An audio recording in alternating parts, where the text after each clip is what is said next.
Lundi 21 août 2023, mesdames et messieurs, bonjour et bienvenue dans la revue des titres des journaux parus et déjà parvenus à la rédaction de Dabarou TV. En manchette du quotidien Maison Dabarou, on peut lire « Parakou au profit de plusieurs couches de la société, le projet FABA s'engage pour l'autonomisation des jeunes ».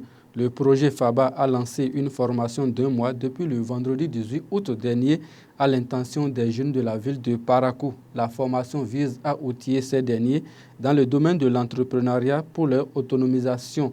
C'était au siège de l'entreprise de presse et de communication Vauxhall, ici même à Parakou. Le grand regard à présent, 3e édition scolaire nationale, Homeki décerne un satisfecit au comité d'organisation. Le CEG Sainte-Rita indétrônable en football.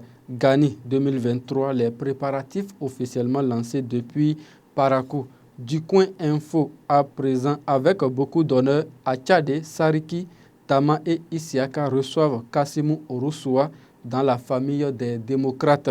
Montée des eaux dans le Borgou, fin du trafic entre Parakou, Ndali et Perere à hauteur de Douroubé, nous informe le journal de Alfred Adjomagbosso. L'œil du Bénin à présent, Parakou à travers la première édition du jeu de pique, Benjamin Mbouama scelle l'union des jeunes pour le développement de Nima Soukounon. 3e édition du tournoi de la jeunesse à Parakou, Paris gagné pour le dynamique promoteur Kassimou Oroussoua.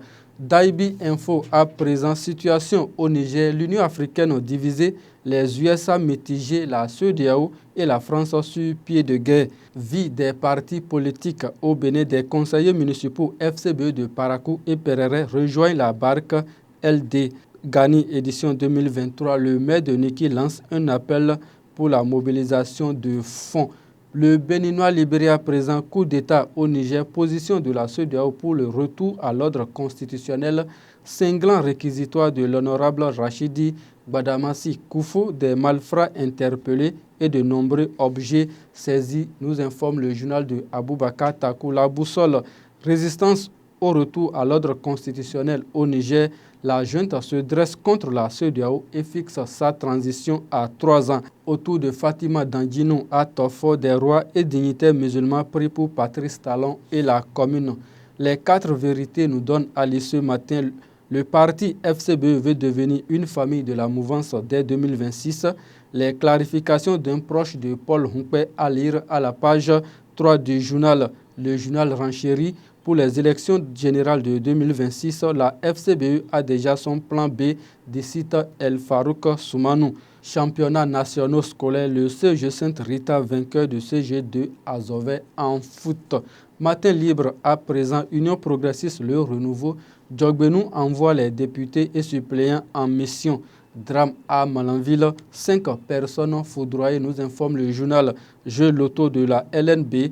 Plus d'1 milliard de francs CFA distribués aux parieurs du 12 au 18 août 2023, nous informe le journal de Sidikou Karimou. Info Matin s'invite dans cette revue des titres. Championnat national scolaire à Abomey, les rideaux tombent sur la 3e édition. Mention honorable pour l'OBSSU. Intervention militaire au Niger, la CEDEAO déterminée, le général Tiani met en garde.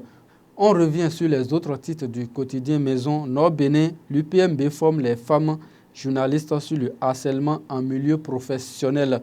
Gani 2023 à Niki, le comité d'organisation lance un appel aux sponsors. Ce message est à lire à la page 4. Sécurité transfrontalière et perception des risques de l'extrémisme violent.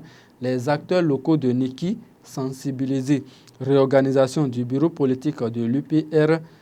Tamou Sarako et la coordination de Banikwara rendent compte aux militants. Ce sera sur cette information venant tout droit de Banikwara que nous mettons un terme à cette revue des titres. Merci de nous avoir suivis. Merci à toute l'équipe de réalisation. Très bonne semaine de travail à chacun et à tous.